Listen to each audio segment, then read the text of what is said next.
My family handed me the box at Christmas and said, "You'll love it." Inside was paperwork for a nursing home. I smiled and handed them their gifts. Foreclosure notices. My name is Henry Lawson. I am 74 years old, a widower, a grandfather. I spent my life fixing what breaks: fences, engines, small hurts. Since Eleanor died, I have learned to fix silence too. I am slow to anger, slower to forgive when someone tries to throw me away. We stood between the tree and the fireplace. The room smelled like cinnamon and pine. My daughter Megan sat nearest the tree. Her husband Travis hovered behind her shoulder like he always does when he wants to steer the talk.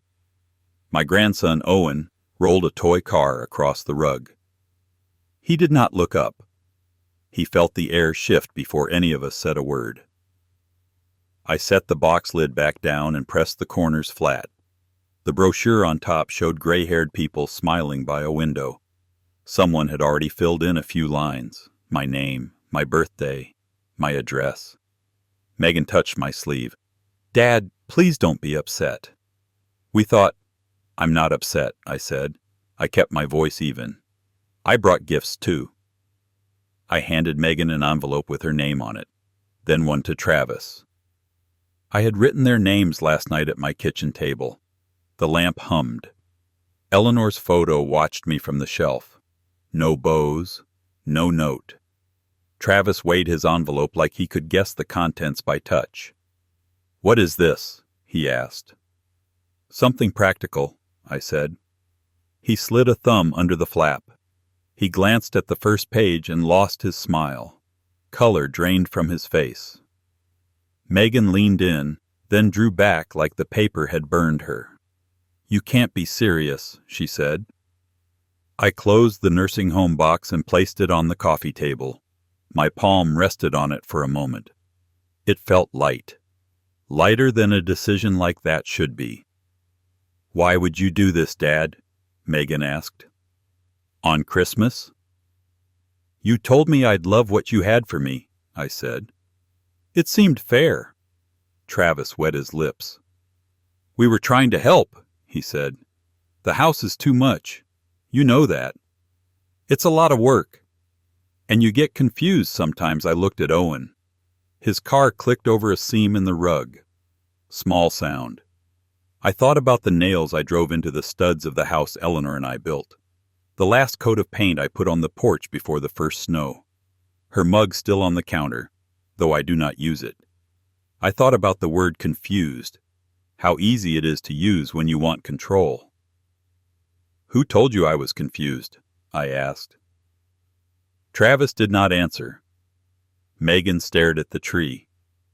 I set the box back in Megan's lap. "Thank you for the thought," I said. "Let me think about it." It deserves thought. Owen looked up then. He saw my face and relaxed a little. I put on my coat and hat. No one moved to stop me. Travis held his envelope like a hot pan. Megan held hers like a secret. I stepped out onto the porch. Cold air bit clean at my nose. Snow crunched under my boots. Inside, through the door, I heard Travis say, too loud, "What are we going to do now?" They called in the afternoon. "Come back and finish the conversation," Megan said. "Let's sit together." I drove back. Same tree, same lights. The glow felt colder. We sat at the table, honey ham, potatoes. The cloth napkins I gave Megan last year. No one touched the food. I set the nursing home box by my plate. I did not open it. I folded my hands and looked at them both. "Who picked the place?" I asked. Travis drummed 2 fingers on the table. "We did research," he said. "It's close to us." "It has activities bingo?" I asked. "Dad, please," Megan whispered. "I am asking a simple question," I said. "Who picked the place?" "I did," Travis said at last. "Someone has to make decisions." I nodded like he had said something useful. My eyes slid to the small table by the front door where Megan keeps spare keys in a bowl. My keys. One set was missing. Owen sat between us, touching peas with the tip of his fork. "Can I be excused?" he asked. "You can eat in the living room," Megan said. Her voice was thin. He picked up his plate and went, quiet as a cat. "No one is trying to hurt you," Travis said. "We want to protect you before something goes wrong." "Like what?" I asked. "Like you fall," he said. "Like you leave the stove on. Like you forget a bill and the heat goes out." I thought of my pantry with labeled shelves, the list on my fridge, the pill sorter by the sink. I make lists because lists help. I thought about how fear works when you want power over someone. You point at the worst case and call it love. "We can visit all the time," Megan said. "You'll have friends there." "I have friends here," I said. "I have neighbors. I have Owen." Travis stared at the door again. "This is best for everyone," he said. "We will handle the house. We'll get it ready." "Ready for what?" I asked. "For sale," he said, like it solved something. My jaw tightened. I kept my hands folded. I looked down at the tablecloth. A small pumpkin pie stain from last year sat near my plate. I remembered Megan laughing when it happened. I remembered a time when no one kept score. "You paid for our start," Megan said softly. "The down payment. The business loan. We're grateful. But this is different." "It is," I said. "This is me." Silence pressed the room. The furnace kicked on. Somewhere a pipe ticked as it warmed. "I'll think about the box," I said.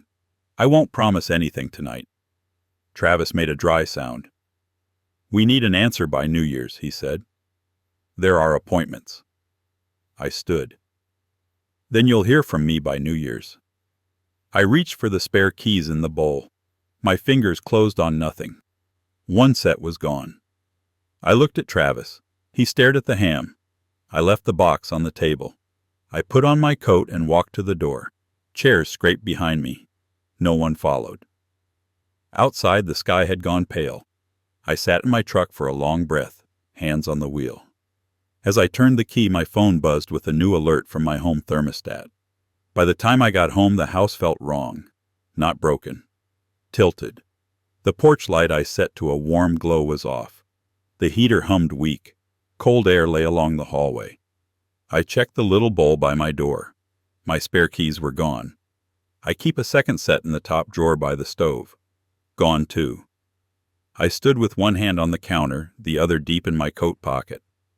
My heart beat steady. I breathed slow through my nose, in, out. Keep the hands from shaking. My phone buzzed again. Temperature changed to 58. The thermostat app showed a new adjustment. Megan's email. I tapped it back to 68. It dropped again before a minute passed. I walked to the wall and turned the dial by hand. The furnace shuddered, then settled. I watched the numbers climb and hold. I took the thermostat off its mount and pulled the tiny batteries. The screen went dark. I made a slow lap through the house. Bedroom, bath, office. Everything sat where I left it. Mail on the hall table, grocery list on the fridge, mug by the sink. But the tilt stayed, like a picture frame just a little off. I opened the cabinet where I keep my fireproof box. It was there. I touched the lid. I did not open it, not yet. Not from fear, from choice. I put both hands on the counter and stood still. I thought of Eleanor laughing when the kettle whistled. The way she would wave steam away with her hand and smile like the small moment was enough. I heard her voice in my head the way it sounded when she was tired. "Don't let anyone shrink you, Henry." My phone buzzed again. The backyard camera caught motion. I checked the feed. A stray cat climbed the fence and dropped into the dark. Nothing else. I felt the weight of the house, the chairs, the pictures, the dent in the step where Owen always jumps too hard. Things I could point to and say, "That's mine because I cared for it." The thermostat could wait. The keys could be replaced. But someone wanted me cold and rushed. Cold people make quick choices. Rushed people do not argue. I called the phone company and removed Megan's access to my smart devices. The woman on the line was cheerful. It took 5 minutes. When I hung up, I put the batteries in a drawer and turned the heat back on. Warm air moved through the vents. I walked to the hall closet. The old wool blanket Eleanor loved lay folded on the top shelf. I touched the edge. My fingers found the small skipped stitch she never fixed. She said it made the blanket honest. I pulled it down and sat in her chair by the window. I covered my knees. Outside, a neighbor's lights blinked red and green in a slow, steady pattern. I watched the street and let my heartbeat settle. I thought of Owen's car clicking over the seam in the rug. I thought of the missing keys, the cold air, and the cheerful brochure in that box. I stood to make tea. I opened the cedar chest to grab the quilt for the couch. The space where it should have been was empty. I stared at the hollow left by the quilt. The cedar smell rose up, clean and sharp. The quilt was gone. Eleanor had stitched each square herself, blues and creams.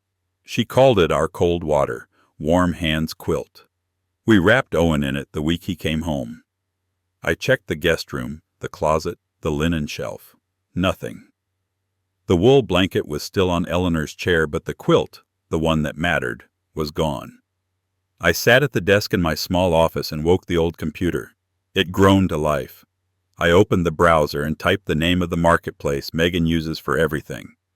My hands were steady. My stomach was not. I searched by our zip code. I searched by the name Megan sometimes uses to sell. A list of her listings filled the screen. Shoes, a stroller, a coffee table, then a photo I knew too well. Our quilt hung over a railing in Megan's hallway. Light hit it from the side. I could see the tiny skipped stitch in the corner. The caption read, "Vintage handmade quilt. Estate item. Cash only." Sold. My chest tightened. My hands stayed calm. I clicked the listing. The date was 2 days ago. Picked up last night. The buyer had left a note. "Nice gentleman. Great piece." I leaned back and stared at the ceiling. I thought of Megan as a girl, feverish under that quilt. I had sat beside her and cooled her forehead with a cloth. Travis never liked old things. He said they smelled like dust and work. He liked boxes that made you feel modern when you opened them. I put my palms flat on the desk and felt the wood. I did not cry. My eyes burned. I did not cry. I clicked on the seller profile. A few items were still active. One listing was scheduled for tomorrow morning. Antique tools. Hand plane. Old chisels. The photo showed my workbench. My tools. I knew each nick. I knew my father's initials scratched into the cedar handle of the plane. I looked at the time. Late. I went to the garage and flipped on the lights. The tablet sat on the shelf where Owen once watched cartoons while I sanded a chair leg. The tape with his name still clung to the back. The tool chest drawers were half open, empty spaces where weight should be. Cold climbed up through my shoes. I picked up the tablet and turned it on. It was still signed in to Megan's account. Messages popped up. A group chat. Names I knew. Their plan had dates, times. A note about a locksmith. A list labeled, "Things he won't miss." I scrolled. The quilt photo again. A heart from Travis. "Finally getting some value back," he had typed. I closed my eyes. I heard Eleanor say my name the way she did when she wanted me to look at her. Soft, direct. When I opened my eyes, the scheduled pickup for my father's hand plane blinked on the screen. The buyer was due at 8 in the morning. I brewed coffee before dawn and sat in the garage with the tablet in my lap. The buyer was due at 8. I placed the hand plane on the bench and laid my palm over my father's initials in the cedar handle. The wood felt warm from my touch. Headlights swept the driveway. A man in a wool coat stepped into the open garage, careful with the slick patch by the door. He smiled at the plane like a man might smile at a photograph of his own father. "Sir," I said. This is not for sale." He looked confused. "It was listed last night." "Without the owner's consent," I said. "I am the owner." He nodded and put his hands in his pockets. "I am sorry," he said, and left the same way he came. Quiet, respectful, no more words needed. I watched his car pull away and set the plane back in its place. Then I opened the tablet. The group chat sat at the top. It buzzed with short messages. Megan's name, Travis's name, a neighbor I recognized from down the street. The words were simple and ugly. "Get him in by February." "Realtor ready. 2 weekends to clear it." "Doctor's note pending. Cancel gas on Monday. List the tools together. Cash only." At the bottom was a photo of my empty thermostat screen, dark as a dead thing. A little thumbs-up icon sat under it from Travis. I scrolled farther and found the quilt again. The caption said, "Estate item." They wrote that word like I had finished living. My jaw clicked. I felt the old place at the back of my teeth where I grind when I am holding myself steady. I tapped the power button and set the tablet on the bench. I thought about the years since Megan brought Travis home. He shook my hand like a man pumping a well, fast and shallow. He liked to say that the world had changed. "Hammers are for men who did not keep up," he once told me, loud enough for Megan to hear, as if he wanted a laugh.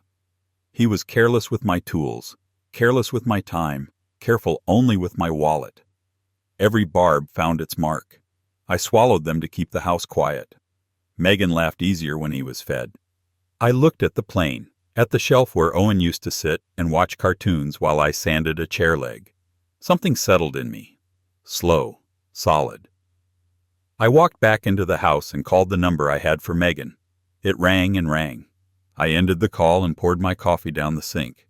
My hands did not shake. In the cold of that garage, something in me finally clicked into place.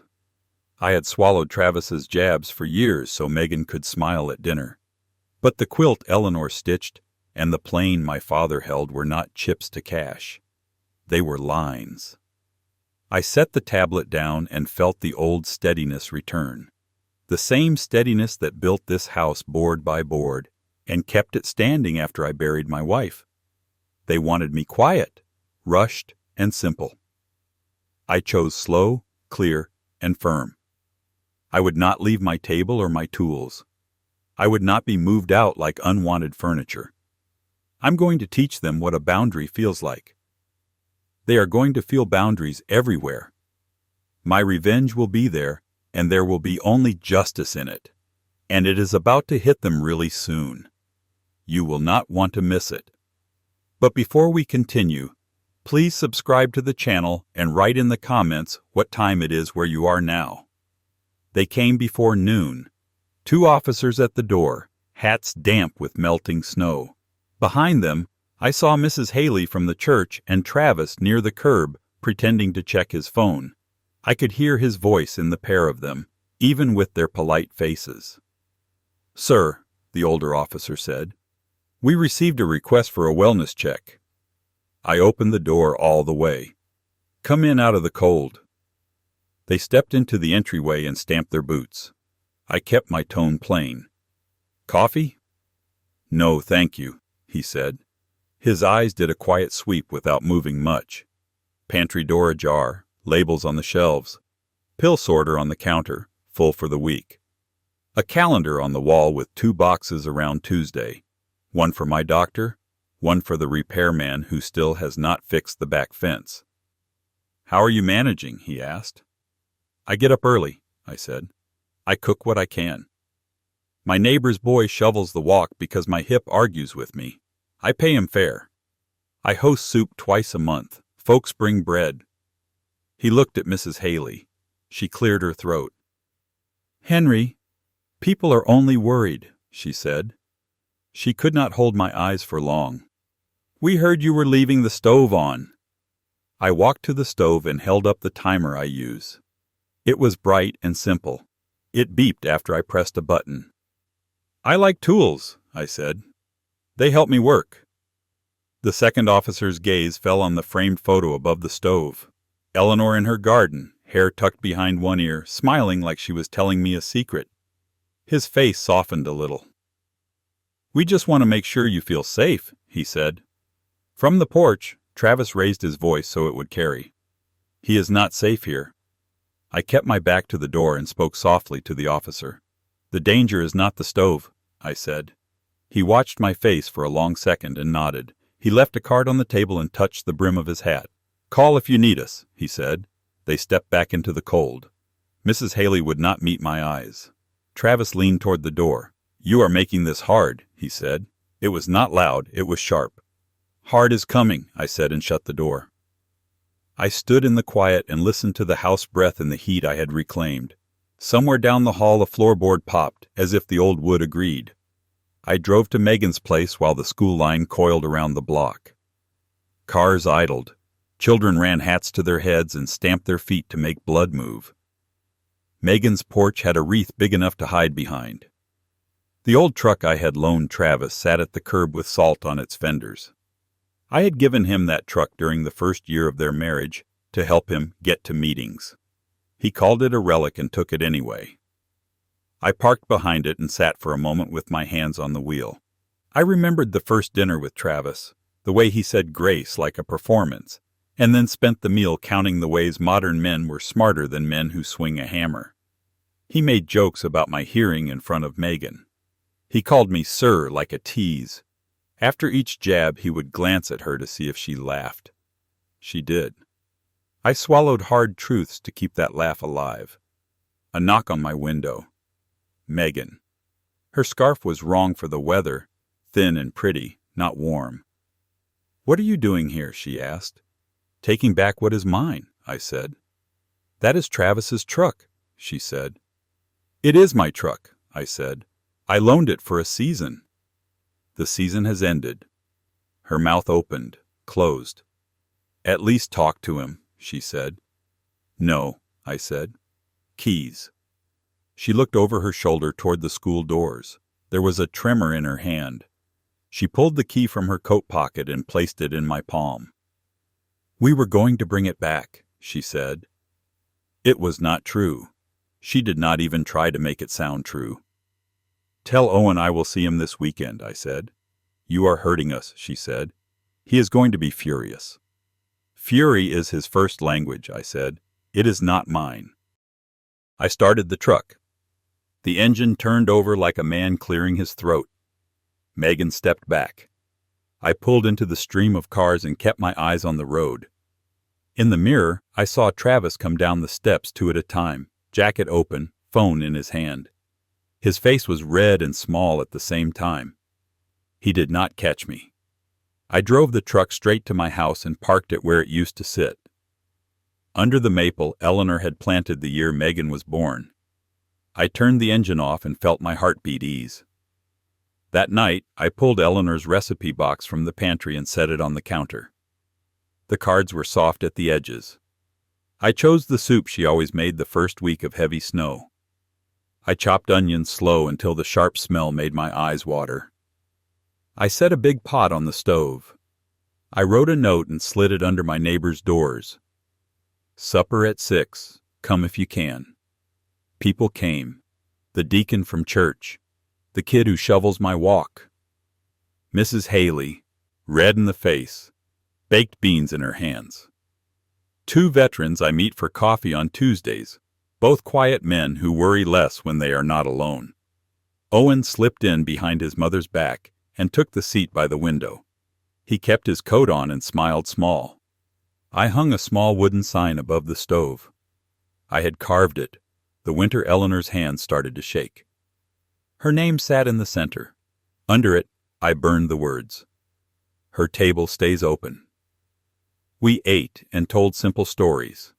I kept the talk light. I did not name Megan. I did not name Travis. I asked the kid about his new puppy. I asked Mrs. Haley if she had found her missing mailbox key. She cried and said she was sorry for the morning. I patted her hand and poured more coffee. When there were seconds, I took the ladle and tapped it gently against the rim. "This house is not closing," I said. My voice felt steady and big enough to fill the room. I will be here on Thursdays. If I do not answer 1 week, it is because I am asleep in my chair. Knock harder. A soft laugh drifted over the table. The air loosened. Owen leaned close as he left and whispered, "Grandpa, that sign will make Mom mad." "Maybe," I said, "but it makes your grandmother happy." His face changed. He looked at the sign, then at me. "Then keep it up," he said. After they left, I washed each bowl by hand and set it upside down to dry. I turned off the lights and stood under Eleanor's sign alone. It did not feel like a fight anymore. It felt like a promise kept. In the morning, I made coffee and set the old truck's keys on the counter. The sound they made was a small bell inside me. I opened my checkbook and a narrow ledger where I keep notes. The last line carried Megan's name and a number that had grown out of love and habit. I put a line through it. Then I opened the top drawer and took out a credit card I had once given Travis for emergencies. He used it for gas and more. I cracked it clean across the middle and dropped the pieces in the trash. I walked to the garage and rolled the generator to the door. I had let Travis borrow it for a job 2 summers ago. He never returned it. I took it back last weekend without a word because snow was coming. It felt good to have it home again. Simple. True. By noon, my phone lit up and hummed across the table. Unknown number. I let it go to voicemail. Then Megan called. Then Travis. Then Megan again. I let them all sit. I made a sandwich and ate it by the window where the maple shadow drew soft lines across the floor. I thought about Travis at my table, early in their marriage, telling me I should let younger minds manage things. He said he would streamline my life. He meant he would drain it until he held the cup. When I paid their first months of rent, he called me a safety net to my face. When I paid the last of it, he called me dependent behind my back. I heard it and kept quiet. For Megan. For peace. Now the quiet had a different shape. Not surrender. Choice. Near dusk, a vendor called my number by mistake, looking for Travis. He was angry. He said the card had failed. He wanted to know who would make it right. I said, "The man who made the promise." Then I wished him a good night. By dark, the call stopped. Snow started again, slow and thick. I set a pot on the stove for tea and touched the sign above it with my fingertips, just once. Eleanor's name felt smooth and sure. Somewhere across town, Travis would be pacing. He would blame me for his hunger and forget that he had eaten at my table for years. I put the kettle on and watched the window fog, and for the first time in a long time, I did not feel small in my own house. By Sunday, my phone lit up like a switchboard. A church email said I was declining fast. A neighbor forwarded a post where someone hinted I was unsafe alone and named me without naming me. The words carried Travis's shape even when they used other mouths. I made coffee and sat at the kitchen table under Eleanor's sign. I read each message twice. The heat moved through the vents steady and warm. It would have been easy to fire back with every fact I had. Easy and wrong. I took one breath and asked myself what Eleanor would have done. She would have answered once, and only with what could be seen. I opened my old laptop and wrote 8 plain words. For anyone concerned, here is my situation today. Then I posted 3 images with no commentary. The first, a screenshot of the group chat where Megan and Travis planned to get him in by February, cancel my gas, and sell my tools for cash. Their names showed at the top. The second, the listing for the quilt, with the skip stitch in the corner and the word sold. The third, the utility cancellation request with my address on it and pending in the corner. I clicked post and shut the laptop. No extra lines, no anger. I stood and washed my cup and watched the sun climb over the maple. Within minutes, messages changed tone. Mrs. Haley wrote that she was sorry and asked if I needed anything from the store. The deacon asked if he could stop by to help replace the thermostat batteries I had already removed. 2 neighbors sent a single word each. Here. Travis called me 10 times in an hour. He left the same message 3 times, voice tight and bright with fury. Take it down or there will be consequences. He did not say which kind. He never does. He leaves them hanging in the air like a bad smell. I set the phone face down and stirred a pot of soup for lunch. A quiet power settled in the rooms. I had put the truth in daylight. It could stand there without me holding it up. By evening, someone took down the church email. The neighbor who wrote the unsafe post deleted it. Megan texted, "We just want what is best for you." She sent a heart. I could feel Travis's hand on her shoulder while she typed. I answered with 3 words, "Tell the truth." Then I turned off the kitchen light and sat in the dark for a moment, letting the house remind me who lived here. They came the next morning, fast and loud. The tires barked against the curb. Travis stormed up the walk with his jaw set and his phone raised like a weapon. Megan followed, eyes on my windows, not on the steps. Owen sat in the back seat, small behind the glass. I met them at the driveway because some things do not belong on a porch. The cold bit my cheeks. My hands stayed at my sides. "Take down the post," Travis said. "You made us look like thieves." "You did that yourself," I said. His face twitched. "People do not understand context." "Quilt. Tools. Heat," I said. "That is context." Megan stepped forward. "Dad, please." "You are making this worse." I looked at her. For a second I could see the girl who slept under Eleanor's quilt when she was sick. Then the grown woman came back, tired and hard from living with a man who thinks cruelty is clever. "This is a private family matter," Travis said. "You attacked us in public." "You went public first," I said. "You used the church and the block." He moved closer. Too close. "If you do not take it down, you will not see Owen." The threat landed like a brick. I let it sit between us so he could hear it. My first thought was to beg, to bargain, to go small. My second thought was the right one. I nodded once. "Then I will see him when you learn to be a father and a husband instead of a bully." 2 lines of color shot up his neck. He reached toward the small sign above my stove visible through the window and curled his lip. "That will come down today." "No," I said. He grabbed my sleeve, the old habit of a man who thinks hands make his words real. I did not step back. I said one calm line. "Take your hand off me." There's a kind of silence that tells you who you are. It opened between us. He let go. Megan looked at the truck parked under the maple and then at the driveway where her own car payments were late. I could see the math in her eyes. I could see anger fighting with shame. "Owen," I said, looking over Travis's shoulder, "you did nothing wrong." His face softened, then went flat as he remembered he was supposed to be neutral. "Last time," Travis said, "take it down." "No," I said. He turned on his heel and walked back to the car. His fury made him clumsy. He stumbled on the curb and caught himself with both hands. He looked very young then, and very small. He drove away too fast. I stood in the cold until the exhaust cleared and the street was quiet again. My sleeve still held the shape of his grip. I smoothed it with my palm and went inside. At noon, a van pulled up with a magnet sign that read "Fast Locks." A young man with careful hair stepped out holding a clipboard.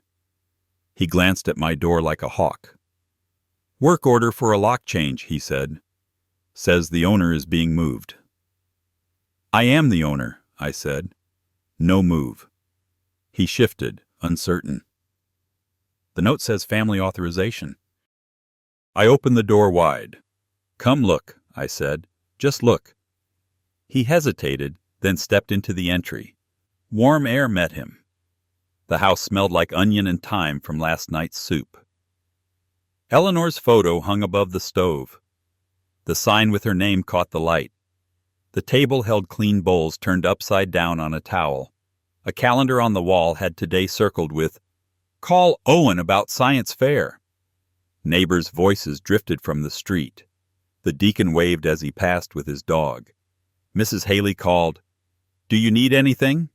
Without crossing the line of the walk. The young man rubbed the back of his neck.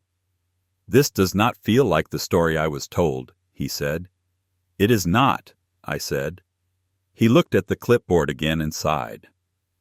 I need to call this in, he said. He stepped back onto the porch and dialed. His voice dropped. He said my name, then paused. No, sir, he said after a moment. I am not comfortable doing that. He is fine. A dark sedan idled across the street. I could feel Travis behind the tinted glass filming. He wanted a scene. The lock van leaving without a job was not the scene he planned. The young man handed me a card.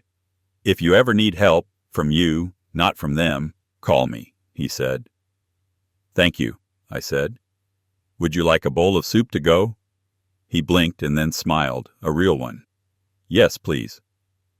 I filled a container and handed it to him at the door. The sedan pulled away with a stutter of anger. The quiet returned.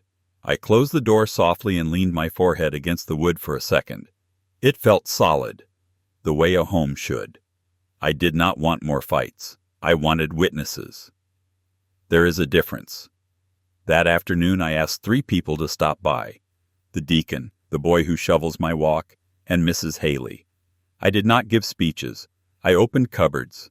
I showed them the pill sorter filled for the week. I let them see the soup on the stove, the clean sink, the list on the fridge with Tuesday circled for the fence repair. We sat at the table while the kettle sang. The deacon cleared his throat. Henry, people are learning, he said. Screenshots change minds faster than sermons. I will not keep posting, I said. Once was enough. Mrs. Haley folded her hands tight. You are steady, she said. I told my sister that. I told her I had it wrong. The boy stared at the tool rack near the back door. My granddad had a plane like that, he said.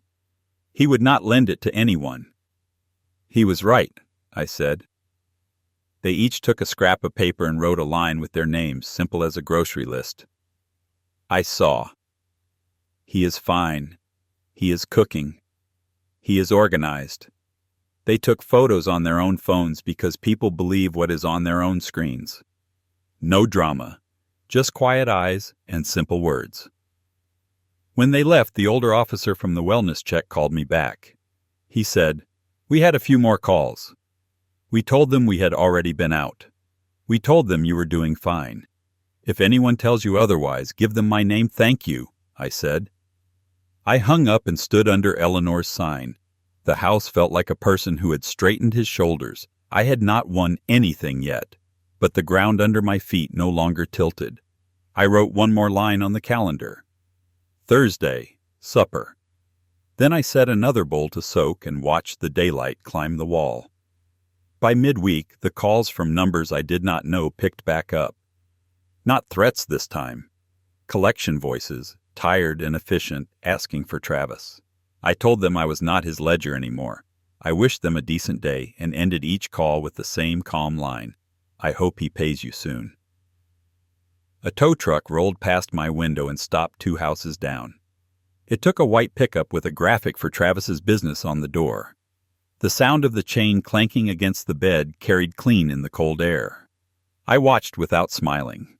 This was not joy. This was consequence. An hour later, Megan stood on my porch with rain in her eyes and pride in her mouth. She did not knock. She just stood and stared at the wood grain like it could help her choose a side. I opened the door. Come in, I said. She stepped inside and did not take off her coat. He says you ruined us, she said. He ruined you, I said. I stopped paying for it. She looked at the sign above the stove and flinched, then steadied. People are talking, she said. They have eyes, I said. She walked to the window and watched the empty spot where the truck used to sit. He is angry all the time, she said, so quiet I almost missed it. He was not like this before. Yes, he was, I said. You did not see it yet. She turned back to me. What do you want? Truth and peace, I said. You can have both if you stop lying for him. She swallowed. Her eyes landed on the old wool blanket on Eleanor's chair. I will try, she said. Try is the first step, I said. But do not bring his temper here again. This house does not hold it. A car horn blared from the street. Travis's voice carried through the thin winter air, ugly and sharp. Megan, get in the car. She squeezed her eyes shut, then opened them. I am sorry about the quilt, she said. Bring it back when you can, I said. If you cannot, bring back the keys. She nodded once and left without another word. I closed the door and held the edge for a second. The wood felt strong. The house breathed with me. Across town, things were breaking that I did not have to fix. I turned to the stove and set water to boil. Thursday was coming. People would be hungry. I had a table to keep open. The dates on the papers I gave them at Christmas came due. Winter felt longer that week. The maple held its ice like glass. I shoveled the walk in small squares so my hip would not complain. I kept the soup hot. They came to my porch at dawn on the last day. Megan's face was gray with worry. Travis's jaw worked like he was chewing nails. A man taped a notice to our door, Megan said. They say there is a sale at noon. I told you this in December, I said. Those were not holiday cards. We can fix this if you take it back, Travis said. Make a call. No, I said. I will not carry you anymore. I did not bankrupt them. I stopped being their bank. He stepped forward. You are destroying your own family. You did that, I said. I just stopped paying for it. He looked past me at the sign above my stove and sneered. That silly plaque will not keep you warm when you are alone. It already has, I said. Megan pressed her hands together. Please, she whispered. For Owen. I looked at her. I thought of the quilt, the skipped stitch, the way she laughed under it as a girl. I thought of the truck under the maple and her key shaking in my palm. I kept my voice even. There is one path, I said. Return my keys. Stop the lies. Apologize in the same rooms you lied in. Pay what you owe with your own hands. Then we talk. Travis made a sound that was not a laugh. We owe you nothing. Then you will keep nothing I gave you, I said. At noon a small crowd gathered on their block. I did not go. I made tea and stood at my window as the kettle sighed. I watched snow drift off the maple and fall soft on my truck's hood. My phone rang once. Megan. I let it ring. When it stopped, the quiet felt like a clean floor. Later, I learned the first property went to a man who buys hard luck for cash. Travis blamed me to anyone who would listen. The second property, Megan's house, did not go that day. She found a way. She sold the white couch she loved. She turned in the car with the big payment. She moved back to a smaller place. Pride hurt, but she bent before she broke. That night, someone left a brown bag on my porch. Inside was the quilt. No note.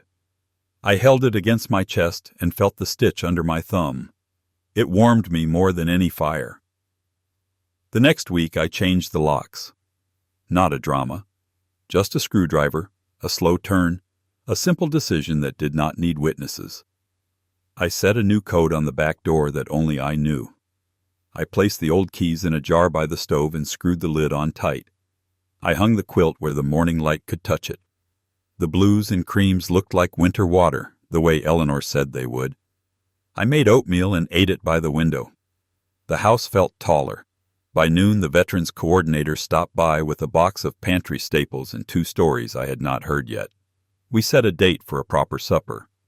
He looked at the sign above the stove and put his hand to his heart. Eleanor's table, he said. That is something people will remember. In the afternoon, Owen's small knock came. He stood on the porch with his hands in his pockets and his eyes on his shoes. Mom says I can stay till dinner, he said, if that is okay. It is, I said. Come in. He went straight to the garage like he always did and found the stool with his name still on the tape. I placed a thin piece of cedar on the bench and set a carving knife beside it. "We will make a spoon," I said, "slow and careful. It will outlast us both if we do it right." He smiled, the kind that starts small and grows once it passes fear. The first curl of wood lifted and fell to the floor. It smelled sweet. While he carved, my phone lit once. Travis. I let it go. A minute later, Megan texted 2 words. "Keys returned." I answered with one. "Thank you." We ate stew at the table when the light went blue at the edge of day. Owen held his bowl with both hands like a pilgrim. I told him a story about Eleanor slipping an extra biscuit into my pocket the day we set the last beam of this house. He laughed and looked up at her sign and then back at me. After I drove him home, I came back to a quiet that did not feel empty. I folded the quilt over the back of Eleanor's chair and turned the new deadbolt. It clicked like a promise. I wrote 3 lines on the calendar. Thursday, supper. Saturday, carve with Owen. Sunday, rest. I washed my bowl. I set it upside down. I touched the sign and said her name out loud in the clean kitchen. Then I sat in the chair and listened to the house breathe, steady and warm, and knew I had done the right thing. Her table stays open. Their doors, not so much. Can you forgive without opening the door again? Should forgiveness wait until honesty arrives? Share your thoughts with me in the comment section. My grandpa's words really happened. I believe him. If you want more true tales stories like this, hit subscribe.